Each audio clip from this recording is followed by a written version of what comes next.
about to see are true. These stories are too big to contain.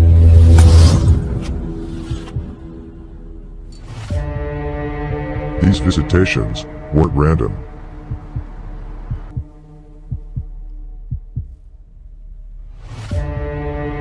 This was no single event. This is episode 9 of Hidden.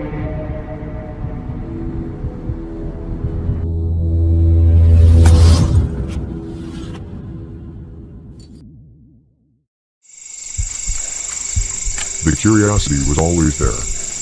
But in 2010, I finally had equipment powerful enough to give me a limited view of the lunar surface. I was able to see enough around the perimeter of the moon to start asking questions about what I was capturing. It was also the reports I began hearing about bright lights being observed and captured by powerful telescopes that made me keep my eye on the prize and monitor it regularly. And in doing so, I managed to capture some pretty amazing events. I wanted to expand on what I captured and talk about them in this episode. When I started hearing about these reports of bright lights being captured by powerful telescopes, I realized that I wasn't the only one seeing objects that couldn't be explained. Most people look at the moon and see a dead world. I saw activity, movement, and even light. And every time I thought it was nothing, something else happened. I began to examine the captured video footage of one of the flashes. I isolated a segment before it appeared, as it brightened, and as it faded. Then I began to dissect the footage. In the first frame, I saw a bright core, uneven, malformed, surrounded by a dimmer halo of light. At the edges, darker shapes appeared, almost like pads or feet beneath something resting on the surface. But the image wasn't clear, and the accuracy could easily be questioned.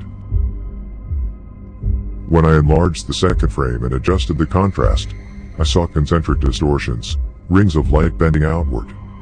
The darker pads showed the same pattern. They weren't stationary. They moved.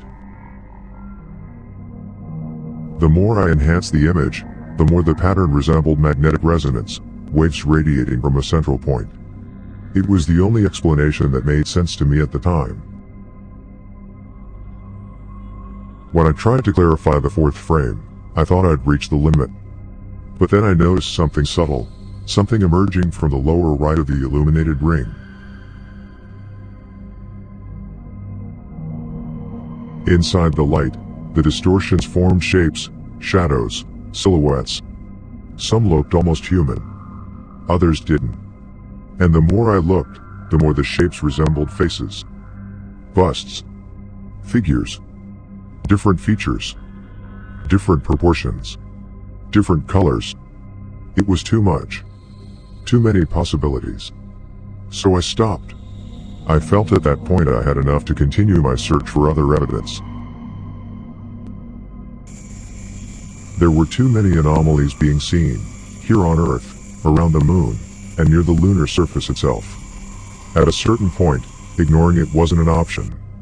So I made a decision, invest more time, more money, and get to the bottom of it.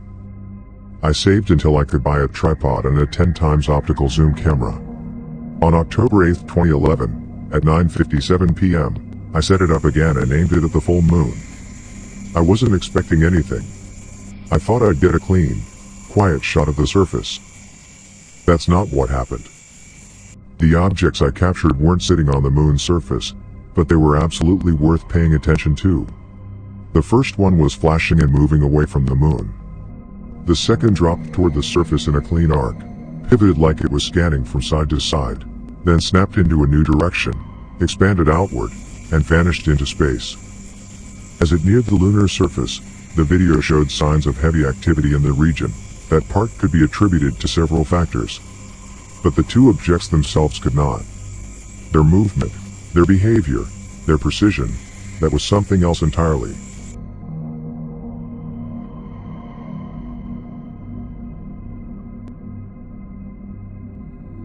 The subsurface emergence.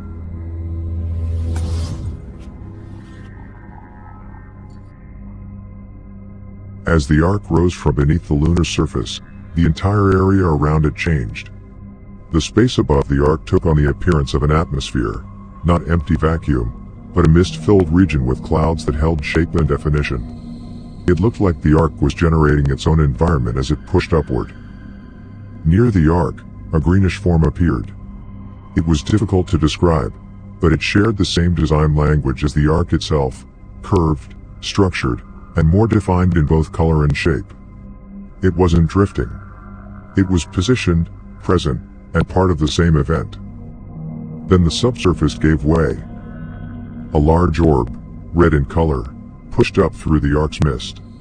At first, it was still partially covered by the haze, but as it rose in altitude, the red intensified into a bright, saturated glow. The transition was fast, clean, and unmistakable. And all of this was happening quickly. The video shows it clearly, the arc rising, the mist forming, the green structure appearing, the red orb breaking through and brightening as it climbed. The pace, the layering, the complexity, it all unfolded in a matter of seconds. Above the arc, far out in space, there was something else, a large green ship positioned thousands of miles above the lunar surface. It wasn't moving. It was watching. Inside it, I could see figures. A dozen or more. They didn't look like they were wearing helmets, masks, or any kind of protective gear.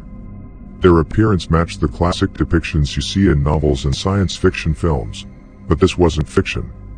They were there, clearly visible in the frame. They weren't just staring at the arc. They were looking around the space as if the environment itself was unfamiliar to them. One of them had its mouth open, as if speaking or describing what was happening below. Through the years, and after watching so much activity on Earth and in the photos and video files NASA released, the moon stopped being a curiosity and became an obsession. Not a hobby. Not a passing interest. An obsession born from patterns no one else seemed to notice, and silence no one else seemed to question. I had a UFO group back then. 16,000 members. 16,000 people who claimed they wanted truth, claimed they wanted evidence, claimed they wanted someone to push the boundary further than the recycled stories and blurry lights. So I asked them for support. Not praise. Not attention. Support.